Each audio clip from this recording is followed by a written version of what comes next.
महाराज जब धुंधकारी ने इतना अत्याचार किया कि अपने जीवन काल में कोई पुण्य की प्राप्ति नहीं की, अपने माता पिता को सताया, अपने भाईचारों को सताया, अपने सखाओं का इतनी उनको दंडता दी कि वो दुखी हो गए। सखाओं को सताया, अपने नगर वालों को सताया, बड़े से बड़े पाप किए। वैश्यागमन करी महाराज, घर पे 4-4 वैश्यों को रख लिया। और कोई नगर का कुछ कहे महाराज, उसको दंड देने के लिए तैयार हो जाए, मारने के लिए तैयार हो जाए। छोटे छोटे बालकों को, सखाओं को ले जाए, कुआं में लटका देवे। एक दिन पिताजी को बुरा भला कहा, दुर्वचन बोला, पिता बड़ा दुखी हुआ और दुखी मन से बैठे। गौकर्ण महाराज पहुंचे कि पिताजी आप इतने चिंतित क्यों हो रहे हैं?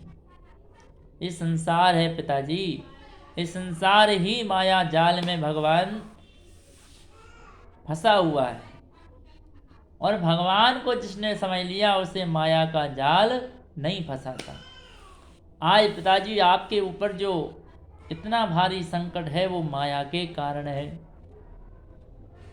आज से आप 25 वर्ष पहले जब आप सरोवर के पास में जाकर अपने प्राणों को त्यागने के लिए गए और कहा, किसी महात्मा ने आपसे कहा कि तुम्हारे 7 जन्मों तक पुत्र का सुख नहीं है, पर पिताजी आप जिद में अड़ गए कि नहीं, अगर मुझे पुत्र प्राप्ति नहीं होगी तो मैं अपने प्राणों को त्याग दूंगा। पिताश्री, जिसके जीवन में सुख नहीं है उसे कोई सुख दे नहीं सकता, और अगर सुख अगर जीवन में लिखा है तो उससे कोई छीन नहीं सकता। इसलिए मेरे पिताश्री, आपसे मेरे निवेदन है, उस दिन आप पुत्र की कामना से गए थे, आज आप कामना लेकर नहीं, भगवान को अपने दिल में मन में बसा कर जाइए, तो सच्चे में आपको भगवान की प्राप्ति होगी और अंत में आपको भगवान साक्षात रूप में दर्शन देंगे।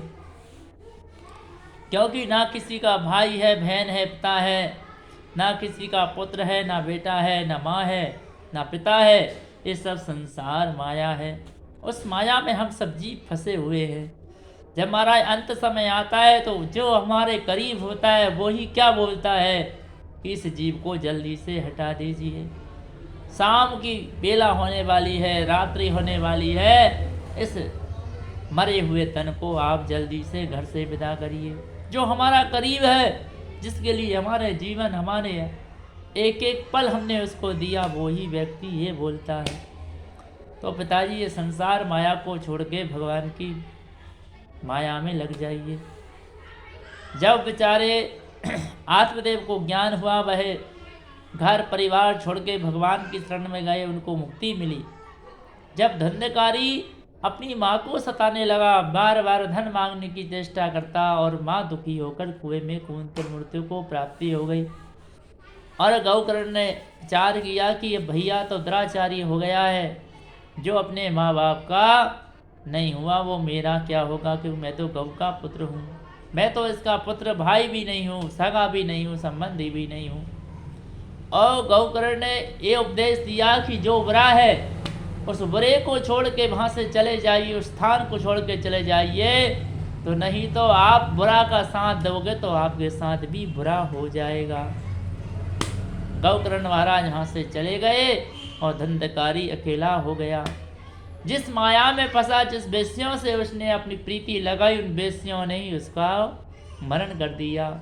लेकिन भागवत रूपी ग्रंथ को जब गौकर्ण महाराज ने उसको सुनाया, जिससे उसका उद्धार हो गया। अंत में भगवान की ही शरण लेना पड़ा जब उद्धार हुआ। इसलिए पहले ही भगवान की शरण ले लो तो अंत तक आपको दुख होगा ही नहीं। बोले राधे राधे।